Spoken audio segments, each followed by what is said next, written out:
నిజానికి ఇక్కడ జరుగుతున్న కొన్ని పరిణామాలు హాస్యాస్పదంగా రకరకాలుగా అనిపిస్తున్న పరిస్థితి కనబడుతుంది. భారతదేశ వ్యాప్తంగా భారత్ పాక్ మధ్య యుద్ధం కొనసాగుతుంది. కానీ తెలంగాణలో అందాల పోటీలు కొనసాగుతున్నాయి. ఈ అందాల పోటీల మీద విపక్ష పార్టీలు ఒక రకంగా స్పందిస్తుంటే అధికార పార్టీకి సంబంధించి మరోలా స్పందిస్తున్న తరుణాన్ని మనం చూస్తున్నాం. గత 10 సంవత్సరాల కాలంలో జరిగిన పరిపాలన మనం చూసాం. కేవలం ఇక్కడ 17 నెలల కాలంలో జరుగుతున్న పరిపాలన మనం చూసాం. రేపు జరగబోయే పరిపాలన మరి భారతీయ జనతా పార్టీ చేతిలో ఉంటుందా, మరొకసారి కాంగ్రెస్ పార్టీ చేతిలోకి వెళ్తుందా, లేకపోతే బీఆర్ఎస్ పార్టీ చేతిలోకి వెళ్తుందా అనేది పెద్ద క్వశ్చన్ మార్కుగా మారే అవకాశం కూడా చాలా స్పష్టంగా కనబడుతుంది. అయితే ఇక్కడ ఒక 3 అంశాలను తెలంగాణ ప్రాంత ప్రజలందరూ కూడా ఆలోచించాలి. ప్రభుత్వం వర్సెస్ విపక్షం. ఎవరు బెటరు, ఎవరు కీడు, ఎవరు చేటు, ఎవరు మంచి, ఈ అంశాలన్నింటినీ కూడా నేను చర్చించే ప్రయత్నం అయితే చేయబోతున్నాను. నిజంగా ఇప్పటి వరకు వైఆర్టీవీ ప్రయాణానికి సంబంధించి మనం చాలా వరకు కూడా సక్సెస్ఫుల్గా నడిపించాం. ఎందుకంటే విపక్షంలో ఉన్నప్పుడు పూర్తి స్థాయిలో అప్పుడు బీఆర్ఎస్ పార్టీ అధికారంలో ఉన్నప్పుడు తన యొక్క తప్పిదాలను ఎత్తి చూపడంలో నెంబర్ 1గా నిలిచాం. కాంగ్రెస్ పార్టీ అధికారంలోకి వచ్చిన తర్వాత వాళ్ళ తప్పులను ఎత్తి చూపడంలో నెంబర్ 1 ఉన్నాం. దాంట్లో ఎలాంటి డౌటు లేదు. ఇక్కడ ఎలాంటి ముసుగు వేసుకోలేదు, ముసుగు తొలగిపోలేదు. మనం చాలా క్లారిటీగా ప్రజల పక్షాన్ని నిల్చున్నాం అనేది వాదన చాలా స్పష్టంగా కనబడుతుంది.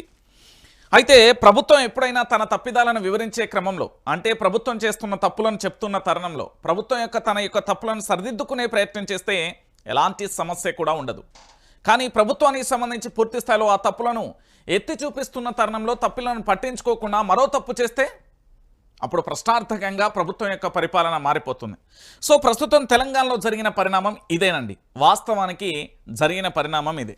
అయితే నిన్నట్టుండి ఒక అంశం ఏంది అంటే ప్రధానంగా కూడా చర్చనీయాంశంగా మారుతుంది. ఒకసారికి ఇది చూడుర్రి. బీఆర్ఎస్ పార్టీకి సంబంధించిన ఎమ్మెల్యే కేపీ వివేకానందకు సంబంధించి ఒక అంశాన్ని ప్రధానంగా వీరు చర్చించారు. సరే, వీరు చర్చించాలి కదా, దీని గురించి నేను చాలా లోతుగా క్లారిటీగా మీకు చెప్పే ప్రయత్నం చేస్తాను. రాష్ట్రం పిచ్చోడి చేతిలో రాయిలా మారింది. తెలంగాణ రాష్ట్రం అనేది పిచ్చోడి చేతిలో రాయిలా మారింది. నిజానికి ఒకసారి మనం చర్చిద్దాం. పిచ్చోళ్ళు ఎక్కడ ఉంటారండి? ఎర్రగడ్డ హాస్పిటల్లో ఉంటారు, లేదా రోడ్లపై ఉంటారు, లేదా ఏదైనా అనాథాశ్రమంలో వాళ్ళని పూర్తి స్థాయిలో కూడా బాగు చేయడానికి రకరకాలుగా ఉంటారు. ఒక రాష్ట్ర ముఖ్యమంత్రి అయ్యిండు అంటే అది ఒక సాధారణ స్థాయి నుండి అసాధారణమైన స్థాయికి చేరుకున్నాడు అంటే తను పూర్తి స్థాయిలో ఎంత సక్సెస్ఫుల్ అయితే అంత స్థాయిలోకి వెళ్తారు. నెంబర్ 1 ప్రశ్న. నెంబర్ 2 ఏంది అంటే రాష్ట్రానికి సంబంధించిన ముఖ్యమంత్రి యనుమల రేవంత్ రెడ్డి గారి పరిపాలన ఏదైతే ఉందో, పరిపాలన విషయంలో తనకు అడ్మినిస్ట్రేషన్ రాకపోవచ్చు, లేదా పరిపాలన విషయంలో తన మంత్రులు మాట వినకపోవచ్చు, పరిపాలన విషయంలో తన యొక్క ఎమ్మెల్యేలు సహకరించలేకపోవచ్చు, లేదా పరిపాలన విషయంలో అధికారులు తనకు సపోర్ట్ చేయకపోవచ్చు. ఇది చాలా క్లారిటీగా కూడా మనం చర్చించాల్సిన అంశం. సో ముఖ్యమంత్రి గారికి సంబంధించి పూర్తి స్థాయిలో కూడా రాష్ట్ర ముఖ్యమంత్రి గారి పగ్గాల మీద, అంటే ముఖ్యమంత్రి గారు ముఖ్యమంత్రి పీఠం మీద కూర్చున్నారు అంటే 4 కోట్ల మంది ప్రజలకు సంబంధించిన ఓటు బ్యాంక్తోనే కదా. ప్రజల చేత ప్రజల కొరకు ఎన్నుకోబడిన నేతనే రాష్ట్ర ముఖ్యమంత్రి స్థానంలో కూర్చున్న యనుమల రేవంత్ రెడ్డి గారు. ఇది క్లియర్ కట్గా. సరే, బీఆర్ఎస్ పార్టీకి సంబంధించి కామెంటరీ బాక్స్ ఒకలా ఉంటే, భారతీయ జనతా పార్టీకి సంబంధించిన కామెంటరీ బాక్స్ మరోలా ఉంటే, అధికార పార్టీ నుంచి ఈ కామెంటరీ బాక్స్కు పూర్తి స్థాయిలో సక్సెస్ఫుల్గా విమర్శలు ఇవ్వలేకపోతుంది అనేది వాస్తవమైన విషయం. సరే, ముఖ్యమంత్రి మాట్లాడే భాష ఒక తీరు ఉంటుంది, మంత్రులు మాట్లాడే భాష ఇంకోలా ఉంటుంది, ఇక ఎమ్మెల్యేలు మాట్లాడే మాట మరో రకంగా ఉంటుంది. ఇక్కడ అధికారానికి సంబంధించిన మాటలు, విపక్షానికి సంబంధించిన మాటలు చాలా డిఫరెన్స్గా కూడా కనబడతాయి. సో ఇక్కడ ఏంటి అంటే రాష్ట్రం మొత్తం పిచ్చోడి చేతిలో రాయిలా మారిపోయింది అంటే పూర్తి స్థాయిలో పిచ్చోని చేతికి రాయితేంది, ఎక్కడ పడితే ఎప్పుడు ఎట్లా ఏ విధంగా ఇసిరెత్తడో తెలియదు. సో ఇక్కడ కూడా అలాంటి నిర్ణయాలే జరుగుతున్నాయి, అలాంటి అసంబద్ధమైన నిర్ణయాలే జరుగుతున్నాయి. 4 కోట్ల మంది ప్రజలకు సంబంధించి పూర్తి స్థాయిలో న్యాయం చేయలేని నిర్ణయాలు ఇక్కడ జరుగుతున్నాయని పూర్తి స్థాయిలో ఏది వివేకానంద గౌడ్ గారు చెప్తున్నారు. వివేకానంద గారు చెప్తున్న పరిస్థితి. సో ఇక్కడ ఏంది అంటే ఒకసారి చూద్దాం. అందాల పోటీలకు బీఆర్ఎస్ వ్యతిరేకం కాదు, క్లియర్ కట్గా స్టేట్మెంట్ వచ్చేసింది ఇక్కడ. ఇంకా దీని గురించి చర్చ అవసరం లేదు. విపక్షానికి సంబంధించిన క్లియర్ కట్గా చర్చ అయిపోయింది. అందాల పోటీలకు బీఆర్ఎస్ వ్యతిరేకం కాదు, అందాల పోటీలకు బీఆర్ఎస్ పార్టీ వ్యతిరేకం కాదు. ఏమైంది? ఆహ్లాదకరమైన వాతావరణంలో జరగాలి. సీఎం రేవంత్ పరువును దిగజారుస్తున్నారు. పాలన అంటే చిన్నపిల్లల ఆటన, సీఎం ఆలోచన విధానం మారాలి. అందాల పోటీలను తక్షణమే ఆపాలి బీఆర్ఎస్ ఎమ్మెల్యే కేపీ వివేకానంద అంటూ కూడా ఇక్కడ అంశాన్ని మనం చూస్తున్నాం. ఏంది ఇక్కడ వీరు 4 స్టేట్మెంట్లు ఇచ్చిల్లండి. ఆహ్లాదకరమైన జరగాలి అంటే ప్రశాంతకరమైన వాతావరణంలో జరగాలనేది వారి వాదన. సీఎం తెలంగాణ పరువును దిగజారుస్తున్నారు. పాలన అంటే చిన్నపిల్లల ఆటన, సీఎం ఆలోచన విధానం మారాలి, అందాల పోటీలను తక్షణమే ఆపాలి అంటూ కూడా చెప్పిండు. సో ఇది బీఆర్ఎస్ పార్టీకి సంబంధించిన వివేకానంద గారు స్టేట్మెంట్ ఏంటంటే రాష్ట్రం పిచ్చోడి చేతిలో ఉంది, దాంతోపాటు మేము అందాల పోటీలకు వ్యతిరేకం కాదు, కానీ ఇక్కడ ఏదైతే అందాల పోటీలు జరుగుతున్నాయో అవి ఆహ్లాదకరంలో జరగాలి, ఆహ్లాదకరమైన వాతావరణంలో జరగాలంటూ వీరిచ్చిన స్టేట్మెంట్. సో నిజానికి ఇక్కడ ప్రభుత్వం ఏం చేస్తున్నారు ఒకసారి ఇక్కడ మనం చూద్దాం. ఏది ఇగో ఇక్కడ కొన్ని స్టేట్మెంట్లు ఉన్నాయి. అందాల పోటీలు ఆపం అంటూ కూడా ఇక్కడ చెప్పిన పరిస్థితి కనబడుతుంది. రైట్, అది కాంగ్రెస్ పార్టీకి సంబంధించిన ఎంపీ అనుకోండి. అట్టహాసంగా ప్రారంభమైన 72వ మిస్ వరల్డ్ పోటీలు అంటూ కూడా చూడొచ్చు. పోటీలో 110కి పైగా కూడా దేశాల అందాల భామలు 31వ తేదీ వరకు కొనసాగనున్న పోటీలు. రైట్, అయితే చాలామంది చాలా రకాల స్టేట్మెంట్లు ఇస్తారు. దీన్ని 110 దేశాలండి. ఒక్కసారి ఈ స్టేట్మెంట్ను మనందరం కూడా దీన్ని లోతుగా ఒకసారి చర్చించాలి. ఎందుకంటే ఎవరికి ఇష్టం వచ్చినట్టుగా వాళ్ళు మాట్లాడతారు కదా, అది కాదు ఇక్కడ ముచ్చట.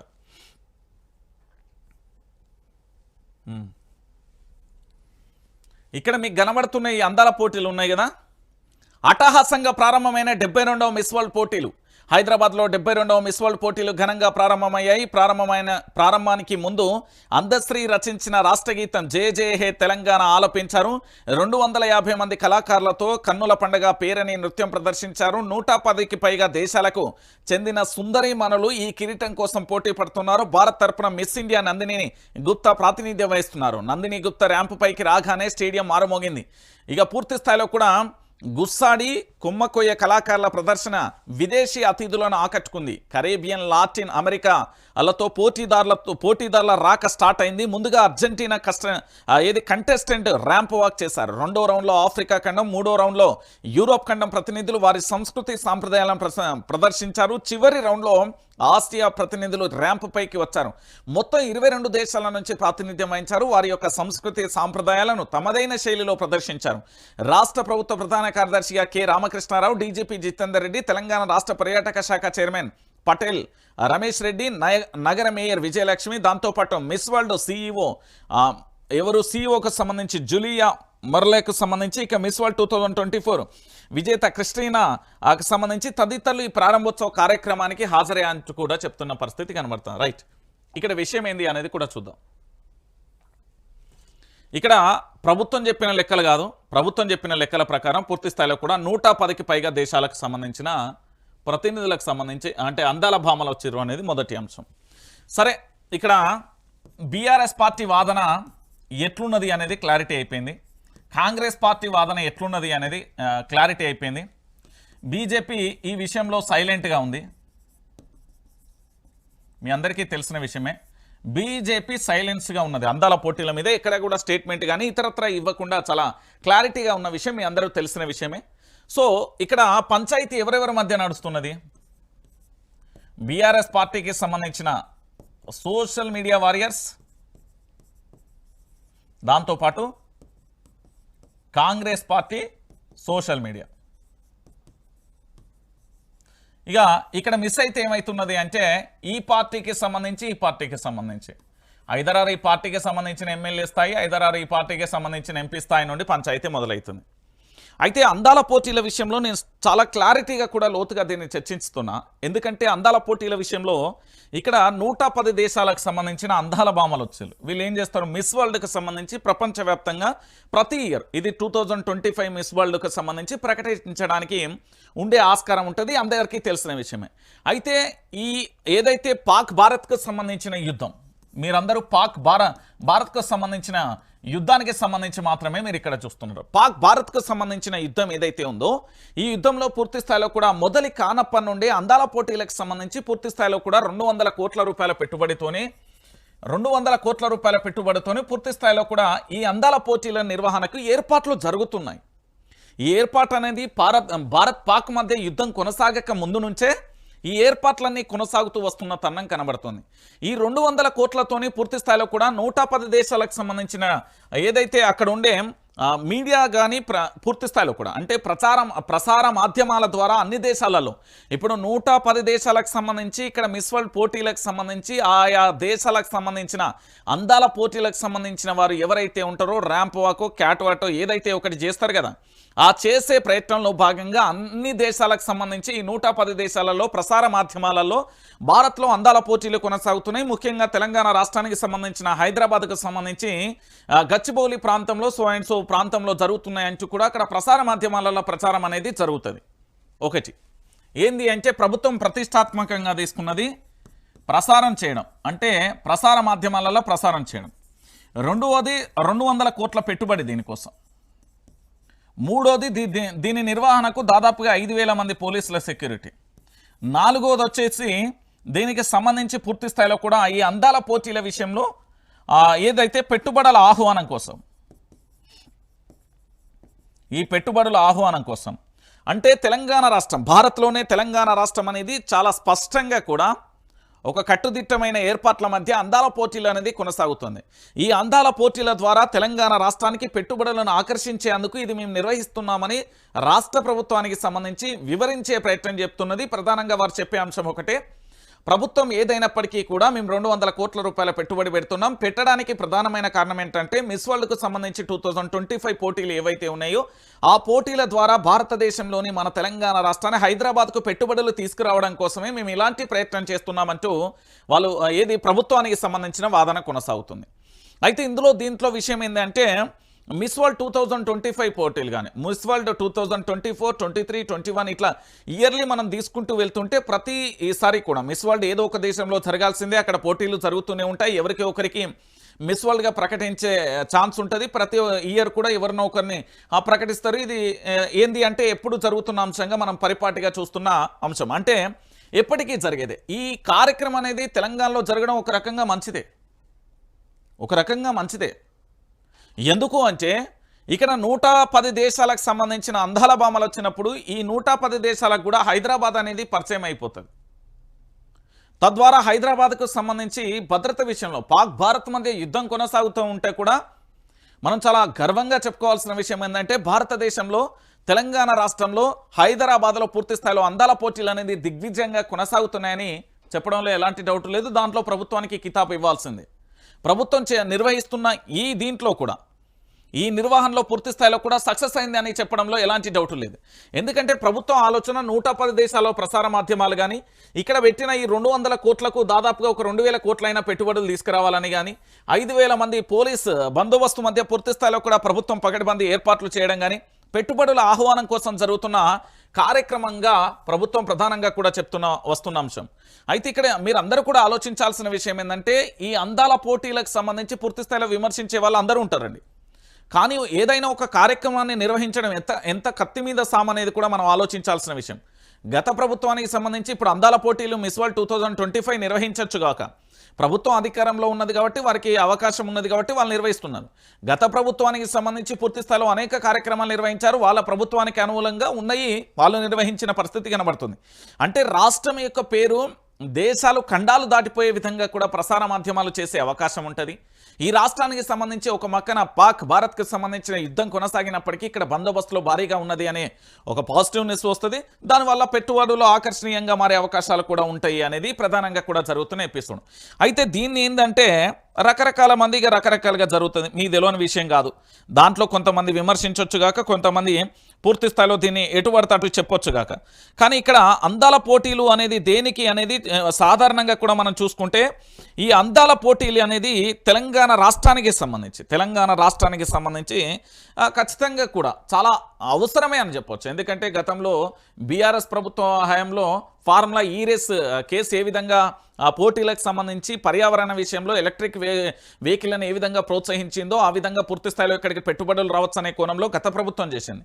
కానీ ఇక్కడ కాంగ్రెస్ ప్రభుత్వానికి సంబంధించి వీరు చెప్పే వాదన ఏంటంటే ఇందులో చాలా స్పష్టంగా కూడా ఇక్కడ మిస్ వరల్డ్ పోటీలు 2025 నిర్వహించడం ద్వారా ఫ్యాషన్ డిజైనర్కు సంబంధించి ఫ్యాషన్ డిజైనర్ వ్యవస్థకు సంబంధించి అనేక రకాలుగా దానికి డిపెండ్ అయిన చాలా వరకు కూడా ఈ తెలంగాణ రాష్ట్రానికి పెట్టుబడుల రూపంలో వస్తాయి, దానివల్ల మనకు పూర్తి స్థాయిలో లాభం చేకూరుతుంది అంటూ కూడా వాళ్ళు చెప్పే ప్రయత్నం జరుగుతున్నది. అంటే మనందరం ఆలోచించాల్సింది ఏంటంటే ప్రభుత్వానికి సంబంధించి మంచి చేసే అంటే రాష్ట్ర అభివృద్ధి కోసం మాత్రమే ఇది జరుగుతుంది అనేది వీరు చెప్తున్నారు. అయితే దీంట్లో ఇక్కడ వివేకానంద గారు ఒక స్టేట్మెంట్ ఇచ్చారు. ఏంది రాష్ట్రం పిచ్చోడి చేతిలా మారింది అంటే, సరే మొత్తానికి ప్రభుత్వం ఎట్లున్నదా అనే విషయాన్ని నేను పక్కన పెడితే దాని గురించి కూడా చర్చిద్దాం.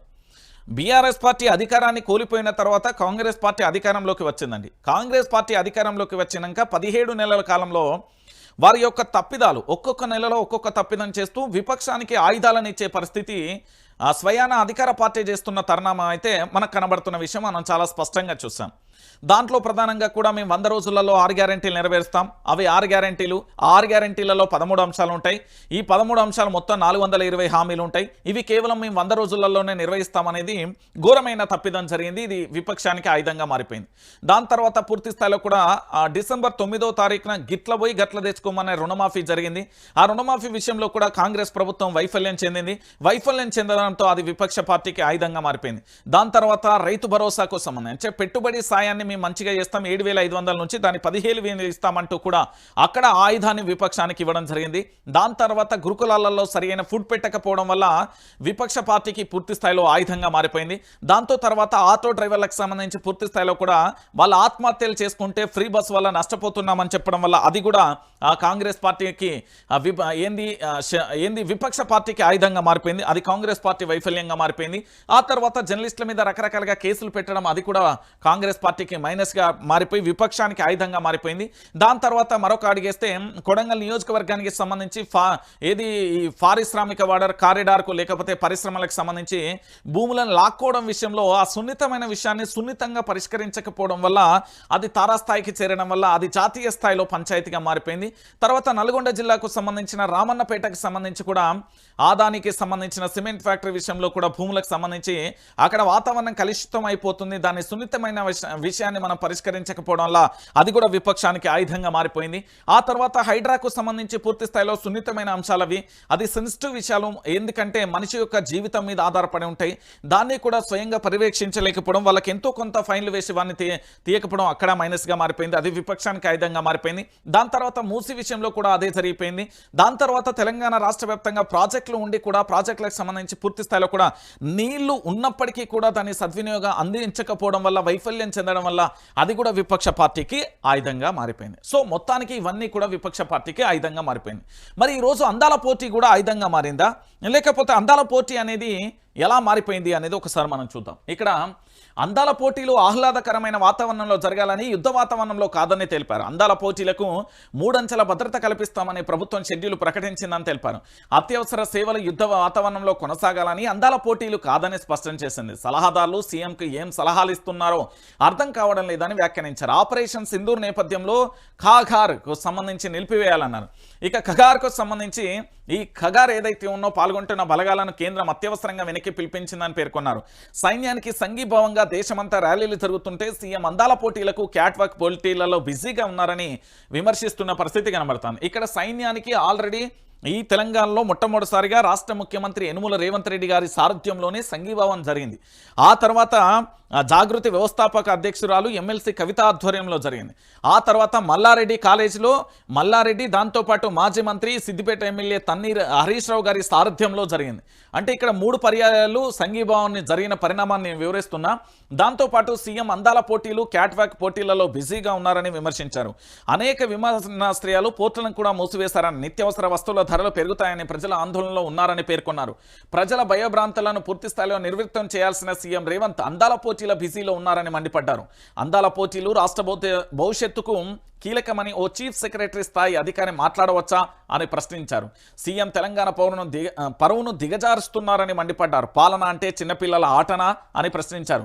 ఇక్కడ పంజాబ్ శ్రీనగర్ నుంచి సొంత స్థలాలకు రావాలనుకుంటున్నారని, వారి గురించి సీఎం ఆలోచించారని నిలదీశారు. సీఎం ఆలోచన విధానం మారాలని, అందాల పోటీలను తక్షణమే ఆపివేయాలని కూడా డిమాండ్ చేసిన పరిస్థితి కనబడుతుంది. ఈరోజు ఈ అందాల పోటీలను కనుక ఆపివేస్తే 200 కోట్ల రూపాయలు తీసుకుపోయి మురికి కుప్పల పోసినట్టే. ఇప్పుడు ఈ 200 కోట్ల రూపాయలేం వివేకానంద గారి ఇంట్లోకెళ్ళి ఇస్తలేరు, లేదా యనుమల రేవంత్ రెడ్డి గారి ఇంట్లోకెళ్ళి వస్తలేవు. అది తెలంగాణలో ఉన్న 4 కోట్ల మంది ప్రజలకు సంబంధించిన పైసలవి. మన పైసలతోనే ఆల్రెడీ ఏర్పాట్లు ఈవెంట్లు అన్నీ చేసేసేళ్ళు. పాక్ భారత్ యుద్ధం కొనసాగక ముందుకే దాదాపుగా 72-88 దేశాల నుంచి అందాల బామలు ఈ హైదరాబాద్ గడ్డ మీద అడుగుపెట్టిళ్ళు. ఆల్రెడీ మనం అన్ని రకాల ఏర్పాట్లు చేసేస్తాం. ఒకవేళ ఈ ఏర్పాట్లను కనుక రద్దు చేయడం లేదా ఏర్పాట్లను కనుక ఆపివేస్తే 200 కోట్లను తీసుకుపోయి ఆనాడు రాజుల సొమ్ము రాళ్లపాలు అన్నారు కదా, ఇవాళ మన సొమ్ము బూడిద పాలకు దీన్ని నిర్వహిస్తున్నారు వాళ్ళు. కిందో మీదో పడి ప్రభుత్వం ఒక రకంగా నిర్వహిస్తున్నది. దీంట్లో కొంచెం మనం కిదాపు ఇవ్వాల్సిందే అండి. కాదంటే క్యాట్వాక్ల ద్వారా తెలంగాణ రాష్ట్రానికి ఏమొస్తుందని అంటున్నారు కదా చాలామంది. కానీ ఏంది అందాల పోటీలను ఇప్పుడు నిర్వహించద్దు, కాస్త సమయం తీసుకొని మాత్రమే నిర్వహించాలంటారు. కానీ అందాల పోటీలు అవసరం లేదు, అందాల పోటీలు ఎందుకు అని ఎవరు అనట్లే. ఎందుకంటే దాని ద్వారా కూడా బిజినెస్ జరుగుతుంది, దాని ద్వారా కూడా తెలంగాణ రాష్ట్రానికి సంబంధించి కాస్త అభివృద్ధి దిశలో అడుగుపెట్టడానికి ఒక రకమైన బేస్మెంట్గా మారిపోతుంది. ఫ్యాషన్ డిజైనింగ్ కావచ్చు, లేకపోతే ఫ్యాషన్ డిజైన్ రంగానికి సంబంధించి తెలంగాణలో కాస్త పెట్టుబడుల విషయంలో లేకపోతే ఆసక్తిగా ఉన్నవారు ఇక్కడ ఉండి పరిసర ప్రాంతాలను కూడా అబ్జర్వ్ చేసిన వారు ఆసక్తి చూపుతారేమో అని చిన్న ఆశ మీద ప్రభుత్వం కూడా తన యొక్క పోరాటం చేస్తున్నది. ఇది వాస్తవమైన విషయం. ఈరోజు అందాల పోటీలను అసలే నిర్వహించవద్దు అన్న ఎవరు ఏ ఒక్కరు స్టేట్మెంట్ ఇవ్వలేదు. మీరు స్టేట్మెంట్ చాలా జాగ్రత్తగా అబ్జర్వ్ చేయండి. తెలంగాణలో ఏంది అంటే మిడిమిడి జ్ఞానం ఉన్న వాళ్ళు మాత్రమే ఇలాంటి చేస్తారు. ఎందుకంటే ఇప్పుడు సరి అయిన సమయం కాదు, ఇప్పుడు దీన్ని రద్దు చేద్దాం తర్వాత నిర్వహిస్తాం అనేది చాలామంది చెప్తున్న వాదన. అందాల పోటీ అనేది ఈ తెలంగాణ రాష్ట్రానికి ఏంది, ఇప్పుడు కొంతమంది కొన్ని రకాల ఒక్కొక్కరిది ఒక్కొక్క స్టేట్మెంట్. నా చెయ్యే ఉంది దీనికి ఏమైనా పొంతనున్నదా ఒకసారి చూద్దాం. ఈ 5 ఏళ్ళు అయితే సమానం లేదు కదా. అట్లనే ఇక్కడ విపక్షం ఉంటుంది, అధికారం ఉంటుంది, అధికారులు ఉంటారు, దాంతోపాటు రకరకాలుగా ఉంటుంది. ఒక్కొక్కరిది ఒక్కొక్క వాదన. మనం అందరి వాదన పూర్తి స్థాయిలో కూడా ఏంది అంటే మన ఇష్టానుసారంగా కూడా మనం స్టేట్మెంట్ ఇవ్వాల్సిన అవసరం లేదు. ఇక్కడ 200 కోట్ల రూపాయల ప్రజాధనాన్ని పెట్టి ప్రభుత్వం ఆల్రెడీ ఏర్పాట్లు చేసింది. పాక్ భారత్ యుద్ధం రాకముందుకే 188-72 దేశాలకు సంబంధించిన అతిథులు కూడా వచ్చేసారు. సో దాన్ని అకస్మాత్తుగా మనం రద్దు చేసినా కూడా అది ఆ 200 కోట్లు తీసుకుపోయి బూడిదల వచ్చిన పన్నీర్ అవుతుంది. సో కాబట్టి ఖచ్చితంగా కూడా అందాల పోటీలు అనేది నిర్వహణ ఏర్పాట్లు జరిగినప్పుడు జరగనివ్వాలి దాన్ని. ఇక్కడ నిజంగా కూడా రాష్ట్ర ముఖ్యమంత్రి యనుమల రేవంత్ రెడ్డి గారికి అప్రిషియేషన్. నిజంగా పోలీస్ వ్యవస్థకు కూడా సెల్యూట్. 5,000 మంది బందోబస్తు పెట్టి ఏది క్షుణ్ణంగా కూడా పరిశీలిస్తే ఈ పోటీలను విజయవంతంగా ప్రభుత్వం నిర్వహిస్తున్నది. దీంట్లో ఎలాంటి డౌట్ లేదండి. ఏ కాకరకాయ, బీరకాయ, బెండకాయ, దొండకాయ కానీ ముచ్చట్లు పట్టించుకోకూడదు. తెలంగాణ రాష్ట్రానికి పెట్టుబడులు అనేది చాలా అవసరం. ఆర్థికంగా తెలంగాణ రాష్ట్రం అనేది అందపాతానికి పోయింది. సో దాన్ని పైకి తీసుకురావాల్సిన బాధ్యత కూడా ఉంటుంది. ఇప్పటికే తెలంగాణ రాష్ట్రం ఇమేజ్ డ్యామేజ్ అయిపోయింది. కాబట్టి తెలంగాణ రాష్ట్రం యొక్క పేరు ప్రతిష్టను నిలబెట్టుకోవాల్సిన అవసరం ఉంటుంది. కాబట్టి ఎవరెవరో ఏదేదో మాట్లాడతారని పిచ్చి కూతలు కారకూతలు కూసేటోళ్ళ ముచ్చట మనం పట్టించుకోవద్దు. 200 కోట్ల రూపాయలకు సంబంధించిన ప్రజాధనం ఆల్రెడీ ఏర్పాట్లు అయిపోయినాయండి. ఏర్పాట్లు అయిపోయిన తర్వాత ఇప్పుడు భారత్ పాక్ మధ్య యుద్ధం కొనసాగుతుంది. ఆ యుద్ధానికి సంబంధించి మనం పూర్తి స్థాయిలో అందాల పోటీలను ఆపేద్దాం, రద్దు చేస్తామంటే విమాన సర్వీసులు కూడా భారతదేశ వ్యాప్తంగా 26 విమాన సర్వీసులు కూడా రద్దయిపోయినాయి కదా. సో వాళ్ళని వాపసు పంపించాలన్నా లేదా ఆ ఈవెంట్ను ఆపేయాలన్నా కూడా ప్రభుత్వం అనేది ఒక షెడ్యూల్ ప్రకారంగా పూర్తి స్థాయిలో ఫిక్స్ చేయబడి ఉంటుంది. ఏదైనా రాష్ట్ర ముఖ్యమంత్రి కానీ విపక్ష పార్టీకి సంబంధించి ఎవరైనా తీసుకోండి, ఒక పొలిటీషియనే కానీ, ఒక అధికారే కానీ, ఒక ప్రభుత్వమే కానీ, లేకపోతే ఇంకెవరైనా ఒక షెడ్యూల్లో ఏదైనా ఒక టైం టేబుల్ కనుక మిస్ చేస్తే అన్నిటి మీద ప్రభావం పడుతూ వస్తుంది. ఇప్పుడు ఇది రద్దు చేస్తే ఇప్పటికే ఉన్న పరువు గంగల కలిసి ఇప్పుడు పూర్తి స్థాయిలో అవసరం లేదు. దీని ద్వారా ఈ అందాల పోటీల వల్ల మనకు వచ్చేది ఏంటి అంటే కాస్తో కూస్తో వాళ్ళు ఫ్యాషన్ రంగానికి సంబంధించి ఏదన్నా అభివృద్ధి చేస్తే జరగవచ్చు. దాన్ని కాస్త మనం పాజిటివ్ కోణంలో ఆలోచించాలి. అన్నిటిని ముఖ్యమంత్రి యనుమల రేవంత్ రెడ్డి ఏమవుతుందండి ఆయన పట్టించుకోకండి మీరు పూర్తి స్థాయిలో. పాపం ఆయన పనేదో ఆయన తంటాలేదో ఆయన పడతాడు, వదిలేయండి.